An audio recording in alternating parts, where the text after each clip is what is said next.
대통령 파면에 따르는 국가적 손실보다 헌법수의 이익이 압도적으로 크다고 인정되므로 이에 피청구인 대통령 윤석열을 파면한다. 2025년 4월 4일 오전 11시 22분 대한민국 헌법재판소는 내란 수괴, 내란 우두머리 윤석열을 파면했습니다.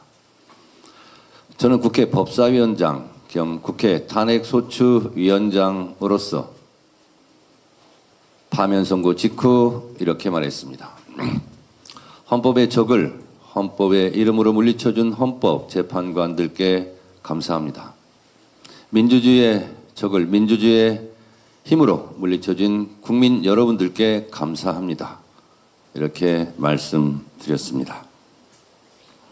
12.3 비상계엄 내란 사태 때 국회로 달려오신 국민들, 죽음을 무릅쓰고 담장을 넘었던 국회의원들, 그리고 국회의원 보좌관, 당직자들 덕분에 국회의원들이 비상계엄을 해제할 수 있었습니다. 국민들 덕분입니다. 그런데 만약 지금의 헌법이 아니었다면 예전의 헌법대로 독재자들이 계엄을 하기 전에 국회를 해산시켰더라면 우리는 비상계엄 내란을 막아낼 수 없었을 것입니다.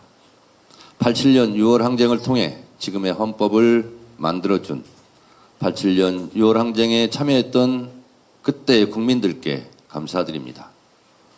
87년 6월 항쟁은 5.18 민주화 운동이 있었기에 가능했습니다. 그렇다면 지금의 12.3 비상계엄 내란을 극복할 수 있었던 힘은 80년 5월 광주입니다.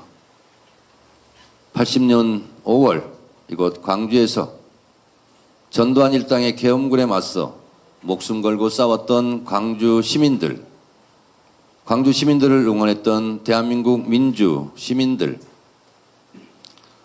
전남도청에서 죽음을 맞이하는 그 순간까지 대한민국의 민주주의를 위해 싸우다 쓰러져간 광주 영령들께 깊이 감사드립니다.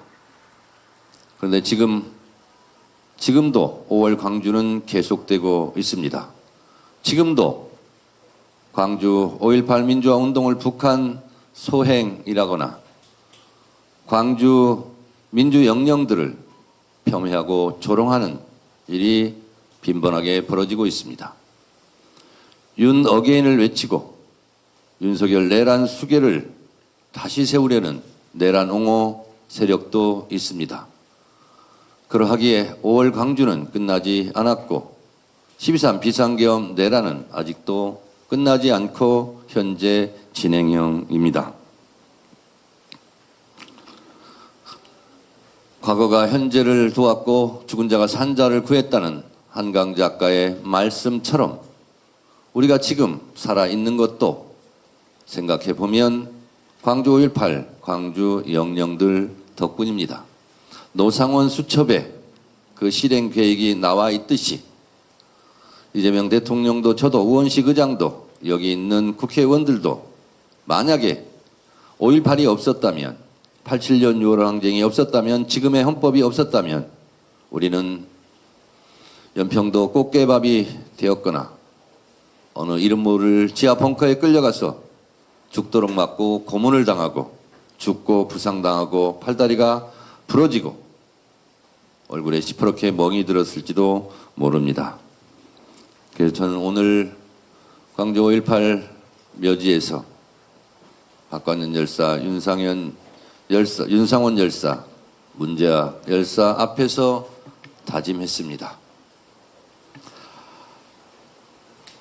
헌법 전문의 5.18 정신을 수록하지 못하고 실패한 것에 대해서 광주 영령들께 깊이 사죄드렸고 이번 6.3 지방선거에서 반드시 승리해서 다시 광주 영령들을 찾아야 되겠다라는 다짐을 굳게 했습니다. 5.18에 대한 역사적 경험이 없었다면 지금의 대한민국도 없습니다. 그러나 위대한 대한민국 국민들께서는 빛의 혁명으로 놀라운 K민주주의의 회복력을 보여주었고 전 세계가 깜짝 놀랄 만큼 평화적으로 이재명 정부를 출범시켰습니다.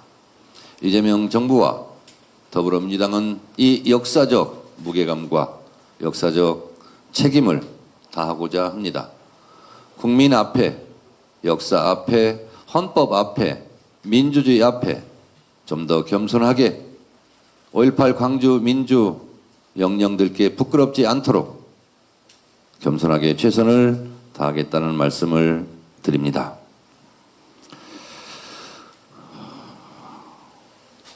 5월 영령들께 5.18 광주 민주화운동 품화 민주화 항쟁 헌법 수록을 위해서 노력한 대한민국 국민들, 특히 광주 시민들께 다시 한번 죄송하고 사과드립니다. 다짐합니다. 이번 지방선거에서 헌정 질서를 위기에 빠뜨렸던 내란 세력을 반드시 심판하고 민주주의를 바로 세우는 지방선거 승리의 역사를 쓰겠습니다. 5월의 정신을 이어 민주주의의 내일을 여는 민주당이 되도록 하겠습니다. 5.18 민주화운동의 정신을 헌법 전문에 담자는 것은 민주주의를 지켜낸 국민 대다수의 염원입니다. 끝까지 최선의 노력을 다하겠습니다. 더불어민주당은 전남 광주가 민주주의의 성질을 넘어 국가 균형 발전의 메카로 도약할 수 있도록 힘쓰겠습니다. 그 변화의 중심에 민영배 후보가 있습니다. 민영배 후보는 청와대 자치발전 사회정책 비서관을 지내며 균형 발전에 대한 확고한 철학을 다졌습니다. 또 호남의 현안을 누구보다 잘 알고 있는 재선 국회의원이자 거침없는 추진력으로 검찰개혁을 이끈 1등 공신이었습니다. 탁월한 전문성과 실행력을 가진 민영배 후보야말로 전남 광주 통합을 가장 성공적으로 이끌 적임자라고 저는 생각합니다. 전남 광주 통합은 전국 어디서나 골고루 잘 사는 나라를 만들기 위한 이재명 정부 5극 3특 전략의 출발점이자 첫 번째 성공 모델이 되어야 합니다. 4년간 20조 원 규모의 전폭적인 지원, 2차 공공기관 이전 등 강력한 제도적 뒷받침을 통해 더 큰 전남 광주로 성장해 나갈 것입니다.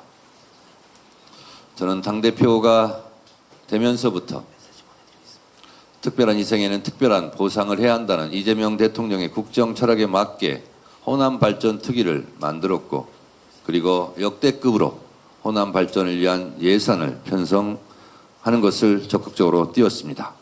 그리고 신규 사업도 많이 진행될 것입니다. 그리고 이재명 정부는 5.18 민주화운동 영령들께 부끄럽지 않도록 호남에 대한 전폭적인 지원, 그 증거로 전남 광주 통합을 실행하고 있습니다. 그동안 대한민국의 민주주의는 호남에서 발전시켰는데 호남의 발전을 위해서 국가는 무엇을 했는가? 이 질문에 답해야 된다고 제가 계속 말했습니다. 이재명 정부와 더불어민주당은 호남의 고귀한 희생이 헛되지 않도록 호남 발전에 대한 각별한 관심과 애정으로 반드시 호남 발전을 이뤄내겠다라는 다짐을 다시 한번 말씀드립니다. 감사합니다. 고맙습니다. 네, 다음으로